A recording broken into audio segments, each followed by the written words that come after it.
Rewmi FM mit xona bi bu ko kenn wutee dimanche bu jot 20h jàpp 21h ak Cheikh Baye Baax ci 97.5. yar nga ndaw gi doore woo du yaa ko yayoo yar nga ndaw gi doore woo bismillah yal mulu asalaamaaleykum wa rahmatullah mbokk yi seen rajo Rewmi FM moo leen indil émission bu am solo bu ñuy wax keppaaru mag ñi keppaaru mag ñi di jàngat dunduk suñu mag yi diine yi nga xam ne ñoo taxawal lislaam ba lislaam taxaw waaye suñu mag yi réew mi nga xam ne ñoo taxawal réew mi ba réew mi egg fi mu eggu tey keppaaru mag ñi di am dimanche bu jot 22h ba minuit fii ci seen rajo Rewmi FM 97.5 incha allahu taala ngeen di ci ànd ak seen mbokk Serigne Bara Mbacké man ngeen ànd ak ñun it ci téléphone bi bu ngeen jaaree ci 88 628 84 84 wala 88 628 85 85 wala 88 628 86 86 keppaaru mag ñi dimanche bu jot lay am 22h ba minuit incha allahu taala fii ci seen rajo Rewmi FM ngeen di ci ànd ak seen mbokk Serigne Bara Mbacké wa aleykum salaam.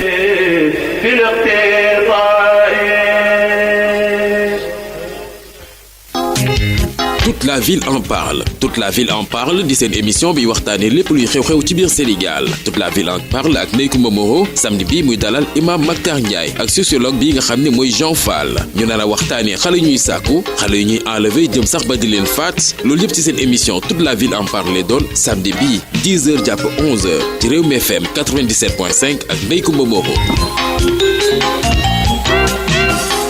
ku ne suñu Sénégal neexul. Toute la ville en parle. Toute la ville en parle di seen émission bi waxtaanee lépp luy xew-xew ci biir Sénégal. Toute la ville en parle ak Ndeye Comba Moreau samedi bi muy dalal imam Mactar Ndiaye ak sociologue bi nga xam ne mooy Jean Fall. ñu nar a waxtaanee xale yu ñuy sàkku xale yu ñuy enlever jëm sax ba di leen faat loolu yëpp ci seen émission Toute la ville en parle lay doon samedi bi 10h jàpp 11h ci Rewmi FM 97.5 ak Ndeye Comba Moreau. ku ne suñu Sénégal neexul. danga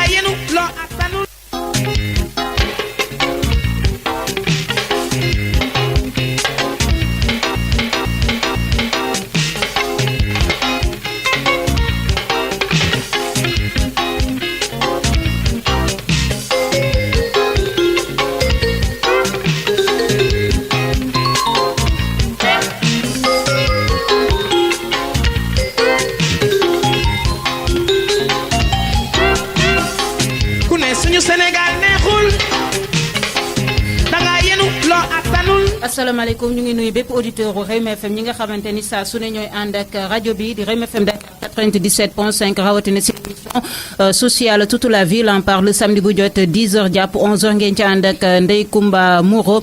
comme ça su ne rek seen émission sociale toute la ville en parle lii riir ci dëkk bi dafay daal di waxtaane lu soxal actualité bi temps yi nag li nga xamante ni moo jaaxal sénégalais yi moom mooy xale yi nga xamante ni ñu ngi leen di jël di leen a enlever seeni wayjur di leen duñ leen gis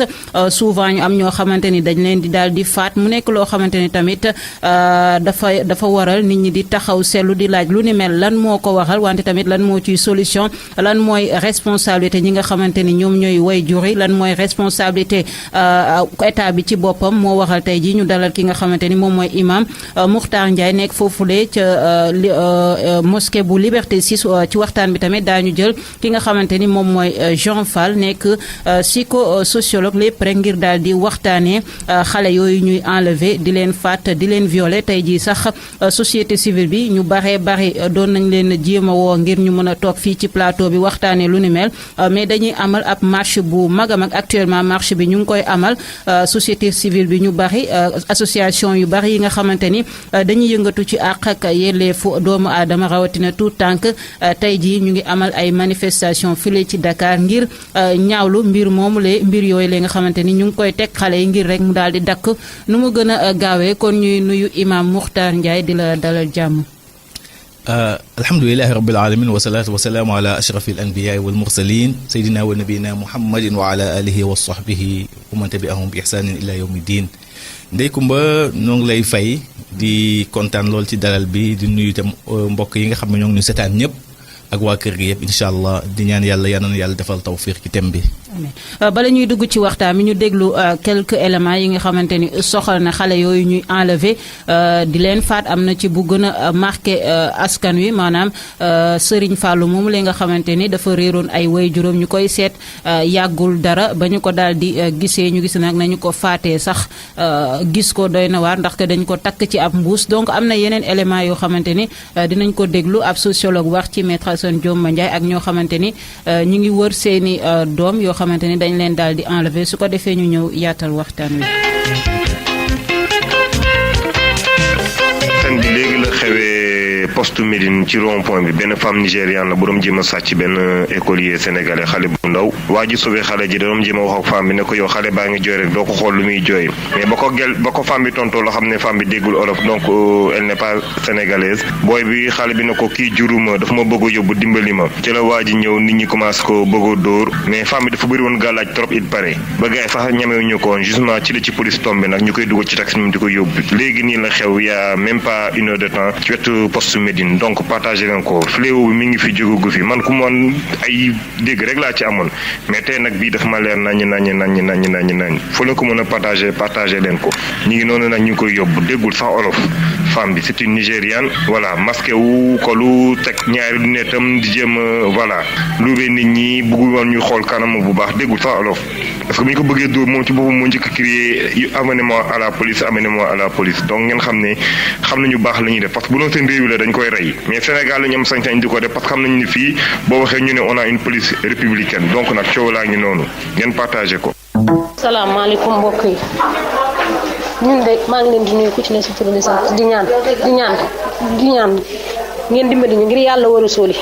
xale bi ngeen di gis photom ci biir kër lañ ko sàccee démb ci guddi ay mbokkam a ngi jaaxle kenn xamul ci lu mu nekk ñuy ñaan ku gis photo bi ci barke Serigne Touba nga dimbali ay mbokkam sonn nañ ku ko gis yàlla war a sóoli nga dimbali ñu ngir yàlla kenn xamul ci luñ ñu nekk ci biir kër lañ ko sàccee kenn xamul ku koy zocc kenn xamul ci lu mu nekk ku ko gis ngir yàlla nga woote ci numéro bi 76 521 91 19 ñu ngi ñaan ku jot message bi nga jàllale ko ngir jëmbi Serigne Touba. En fait d'abord man Cheikh Seck laa tudd maa ngi dëkk Pikine tali bu mag plus précisément Pikine Gazelle en fait le dimanche comme xale yëpp rek dañuy xëy ndekki toog fo parce que jàngi amul après on a constaté que après bi heure yi añ jotee wala heure yi ñu doon ñëw normalement ci kër gi gisuñu ko daal on a demandé à ñi mu doon ànd ak gisuñu ko depuis lors comme que dëkk bi dafa xaw a fii ñuy jub bon def li ñu waroon def dem police déclaré ko def ay investigation daal di laaj mais jusqu'à présent amuñ benn ci daal benn information ci moom. Bon en fait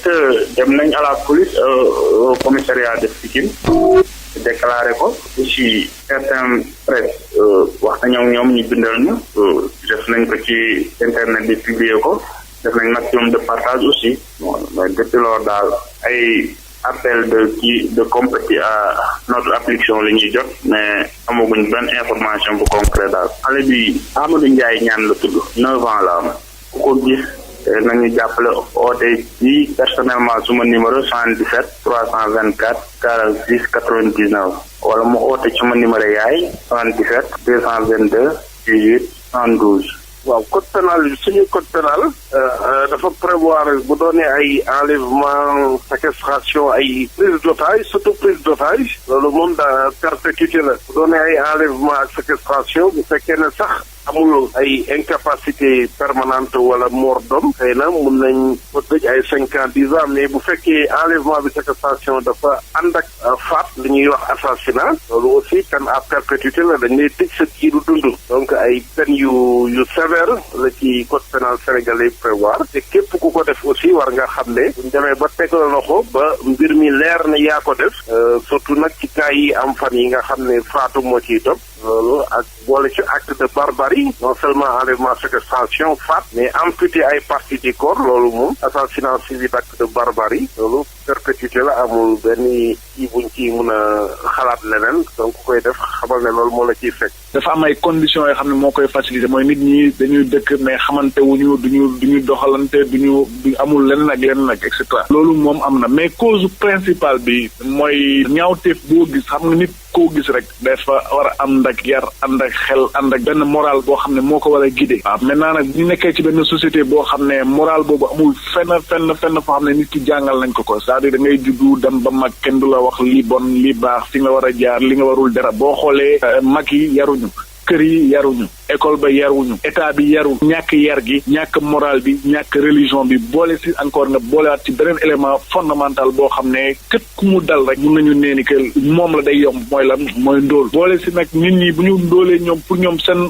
xalaat rek mooy lan mooy nan la ñuy amee alal donc parce que ñaari acteur ñoo am ci biir mbir moomu mooy kii di yónde ak ku ñu yóndi te boole si tamit comme amoo yar amoo moral amoo dara loo xam ne moo lay xëbal moo lay yedd bu ñu la ko proposé tam jox la xaalis nga dem ci et ça malheureusement nag Sénégal loolu mooy dëgg bi dañ fi toll fenn foo xam ne loolu bi c'est pas parce que pauvre nga rek da ngay def lu n'importe quoi mais tey ji bu amoon yar amoon diine nit ñi di yar kër yi ñuy yar borom kër yi di yar école bi di yar télévision yi di yar leneen di yar tamit dina amaana du ma ne dina jeex mais nit ki lu mu ndóol ak fu mu munti toll dina am benn instant boo xam ne boo demee ba di jëf rek dina am benn baat bu ndaw buy wax sa xel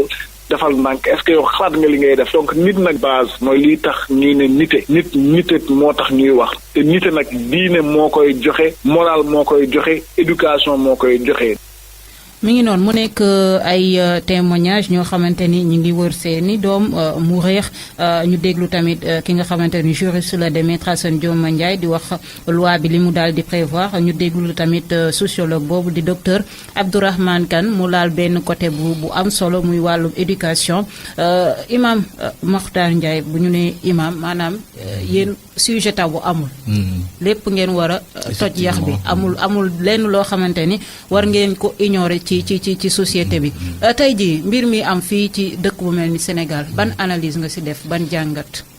waaw alhamdulilah. aleykum ba donc en fait dafa nekk benn pratique boo xam ne vraiment dañ koy ñaawlu d'abord di ko condamner en tant que religieux.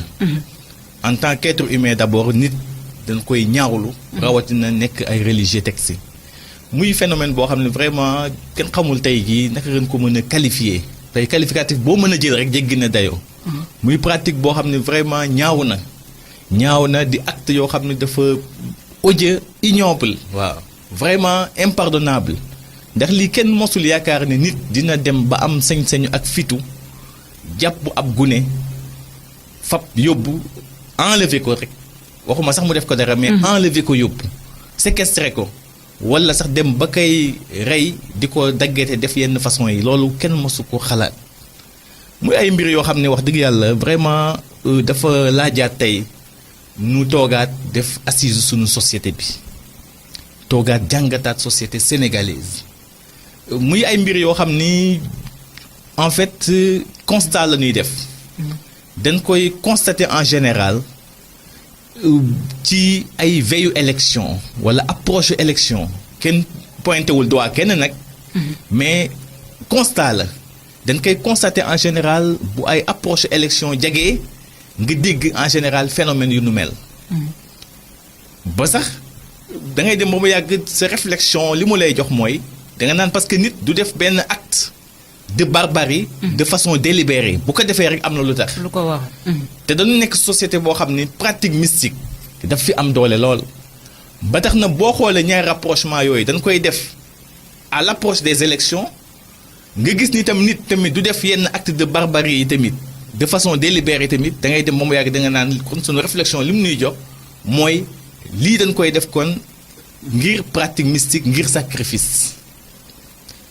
parce que dafa nekk ay phénomènes yoo xam ni lii pratique mystique dafa nekk lu siw ci sunu réew. nekk pratique boo xam tey boo xoolee dafa nekk lu monnaie courante nit ñi gëm ko lool gëm koo xam ne tey lu mu leen jaralul rek amul donc moo tax ñun suñu réflexion ci loolu la ñu jox ni tey enlèvement yi séquestration yi tueries yi ñuy def tey ci xale yi am na but bi lan la soit nit ki parce que bul fàtte ni tey dañu nekk société boo xam tey les gens sont omnibulés par pouvoir nit ñi tey nguur wala pouvoir jaral na leen lu ne am alal tey jaral na leen lu nekk célébrité nga toog siw adduna yëpp topp la di la mambu jaral na la lu nekk tey doomu aadama yi seen ngëm yàlla wàññeeku na seen pas-pas rocceeku na ci ñoom ba nga xam ne tey jàpp nañu tam tey unique alternative tey bu nu mën a def tey pour atteindre seen objectif yooyu ma la wax soit pouvoir bi soit richesse soit célébrité ba tey lu leen ñiy def pratique mystique yi muy charlatan yeeg di féticheur lu ñu leen mën a digal rek pour nu atteindre seen objectif yooyu rek tey jaral na leen ko. muy danger bu doy waar parce que bul fàttee tamit dañu nekk société boo xam ni li ma wax sànq pratique mystique dafa fi am doole nit ñi dañu ko gëm lool. te li ñu gën a déplorer tey ci suñu société bi mooy dañu nekk société boo xam ni parfois da ngay tiit sax. parce que société boo xam ne nit ñi dañu dem ba tey dañu gëm ni tey wóolootuñu seen xel wóolootuñu seen doole tey seen compétence physique intellectuelle wóolootuñu ko pour compétir wala développer seen réew. tey kuy compétir rek la nga yaakaar mooy pratique mystique tey sa doole gi la yàlla jox. exemple tey ngay bëree rek. doole gi la yàlla jox tey wóolootoo ko. yow la nga wóolu tey mooy butéel ba la waaj a jox. wala sacrifice ba mu la jox tey boo ko defulee sax yow boo ñëwee taxaw tey daanaka sa doole gi dootul la jege. waaw tey jii tey intellectuel sur le plan intellectuel également boo xoolee tey xale bi jàng exemple bi gën a élémentaire gëm pratique mystique te yaakaar tey bu demul tey yaayam indil ko benn butéel ni ko raayoo ko wala diwoo ko wala takkal lii. xale boobu xelam ma dootu ko jëriñoo lee lay jàpp dafa jàpp ni bu ma deful lee damay échouer donc te loolu c'est un danger dem ba xeet woo xam ne amatul yaakaar ci ay compétences physiques am ak intellectuelles pour compétir wala pour développer réewam. loolu musiba la tey. te tey foofu lañu toll. parce que ci li nga wax sax am na temps ñu gisoon fi albinos yi lañ doon jël di leen faat à un moment tamit ci approche période électorale ñu gis tamit malades mentaux errants yi lañ doon jël di leen faat fële ca Tambacounda di dindi seeni organes mu nekk loo xam ne dafay ba am na temps ñu xewal cimetière yi dem di sulli néew yi. en fait cycle la rek cycle la chaque cycle bu ñëw rek mais boo xoolee cycle yëpp na rek bu si nekk rek boo comparé rek soit approche élection lay doon. yëpp bi ma defee sama étude yëpp boo xoolee yëpp approche élection boo gisee déggoon nga fi profanation des cimetières. gis na ko fi. albinos yi déggoon nga ko fi. malade kii tamit manteau yi gisoon nga ko fi. ak yeneen albinos yeeg yu nekk. donc moo tax souvent doo tuumaal kenn. doo tuumaal benn catégorie parce que wax naa li tax parce que ñenn ñi pouvoir a leen tax a jóg ñenn ñi alal a leen tax a jóg ñenn ñi célébrité leen tax a jóg. donc yooyu yëpp. c'est lié à ces pratiques-là. mais l'islam ci boppam lan la wax ci pratique yooyu maanaam wàllum sacrifice humain lan la ci wax. xam nga islam en matière de sacrifice. ba mu ko daan tere sax mi ngi ko tere woon ci sacrifice wu bàyyi ma. parce que dafa am xeet yoo xam ne dañ daan jël ay bàyyi ma di ko rey di ko sacrifier pour seen affaire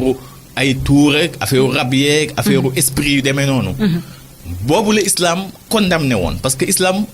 yaakaarul woon ne nit dina dem ba toll stade boo xam ne day jël moroom nitam di ko sacrifier. parce que islam sacrifice bi muy def mooy bi mu tere mooy di sacrifier bàyyi ma. moo tax gis nga wàllu tabaski yonent bi alayhi salaam yàlla daf ko ni que qul inna salaati wa nusuki wa mahyaaya wa mamaati lillahi rabbil alamin dafa ni que sama julli yi sama koor yi sama jaamu yàlla yi sama li may rey lépp dama koy rey pour yow. pas pour beneen nit supposé comme divinité pour te dire islam sacrifice bi mu ko njëkkee tere daf ko tere dans le cadre ci bàyyi ma di tuur deretu bàyyi ma te yàlla taxul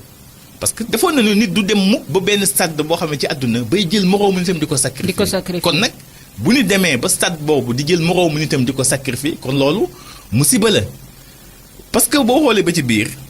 dañu toll tey li alxuraan di indi yàlla nee na dafa am ñoo xam ni parce que yàlla daf na jox ay faculté daf na jox xel jox nu ay bët jox nu ay nopp nee na danger bi gën a mag ci société mooy bu demee ba nit ki faculté yi ko yàlla jox jëriñootu ko tey xelam mi ko yàlla jox tey mu waroon koy xel nekk xel moo xam ne tey day màcc ci lu baax nit ki bu ko demee ba faculté am yooyu paan xel ma yàqu xel mu yàqu mooy xel moo xam ne mënatu ci xalaat lu baax bët ya yàqu bët yi mënatu ci xool lu baax nopp yee nekk noonu donc yàlla nee na nit ku mel noonu nee na ñooñu comme ay bàyyi ma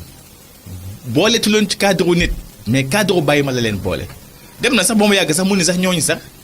kal an'am bàyyi ma sax moo leen gën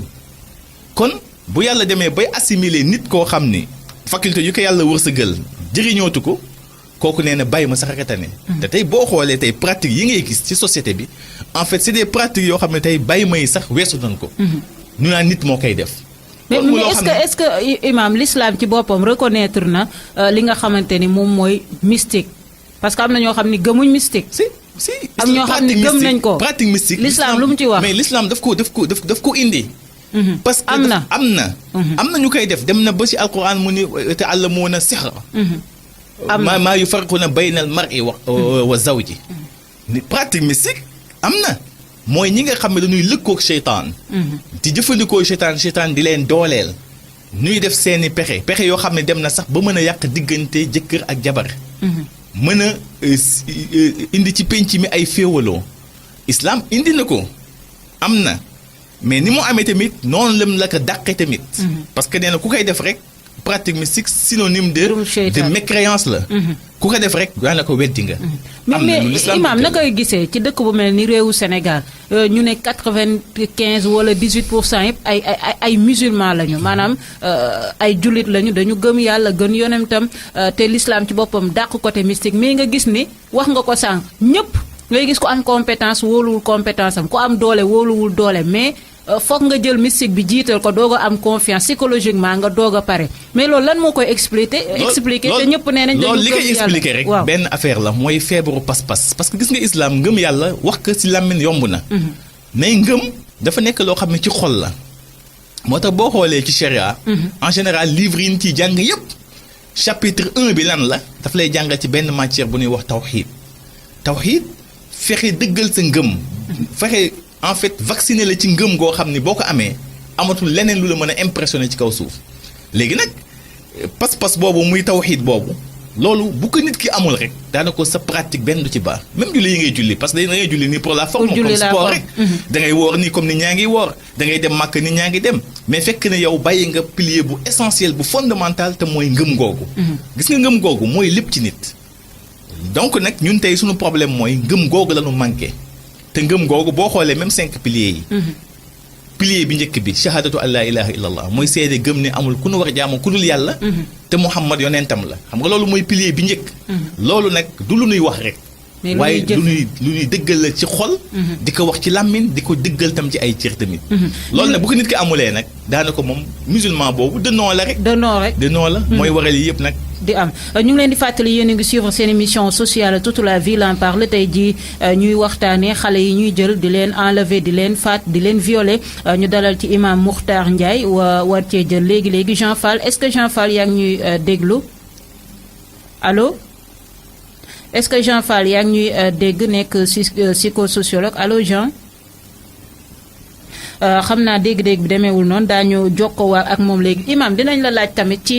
ci li nga xamante ni mooy viol yi nga xamante ni ñu ngi koy teg xale yi parce que loolu tamit dafa bari bokk na ci fitna yi nga xamante ni actuellement xale yi ñu ngi koy dund ban jàngat nga ci am parce que déggoon nañ temps yële ak professeur Songe Diouf sax dañ koy sax cité coow li bari li tax coow li bari moom mooy daf ne viol yi d'une part li tax mu bari moom mooy colinu jigéen ñi yow lan ngay wax ci viol yooyu surtout nag xale yi tout tànk yi nga xamante ni xàmmee guñ sax ñu leen di violer di yàq seen àdduna viol dafa nekk loo xam ne ulama u yëpp dañ ci dëppoo muy jëf ju ñaaw jëf ju bon joo xam ne yàlla da ko sib da ko araamal ak nu ko mën a tuddee ak forme bu mu mën a am dafa araam parce que gis nga dañ koy inscrire ci péché boo xam ne moom la ñuy wax adultère te gis nga adultère ci islam wala fornication sax dafa nekk péché boo xam ni bu mag la dafa bokk ci péché capitaux yi yàlla dem na ba ni sax bu leen ko jege ndax ñaawteef la yoon wu ñaaw la donc en fait viol rawatina nga ñëw jël xale boo xam ne yow xale bi wax dëgg yàlla majeuragul nga dem ci moom àgg ci moom xam nga mooy li may wax sànq rek kooku dafa fekk ne kay def loolu kooku nit ñee koy tuddee nit mais kooku dootul nit ndax kooku xelam bu ko doon jëfandikoo kooku xelam nekkatu fa mooy li ma wax sànq ci aaya bi mu ni am na ñoo xam ne seen xel yi dafa paan seen bët yi dafa paan seen faculté yu nu waroon toog tey di yëg di am lu ñuy ressentir di mën a xàmmee ràññee lu baax ak lu bon ñooñu seen faculté yëpp dafa paan moo tax tey nga gis nit am sañ-sañu dem di violer nit. rawatina gune. xam nga kooku moom dañ ko waroon sempi ci société bi rek parce que kooku nekkatul nit. donc muy loo xam ne islam daf ko ñaawlu condamné ko te képp koo xam ne yaa ngi koy def moom ne la wóor ni. say daan fii ci àdduna ak ci àllaxira yëpp a ngi lay xaar. ci colin gi nag looy wax. kon jàpp nga ni képp kuy siif kuy violer. non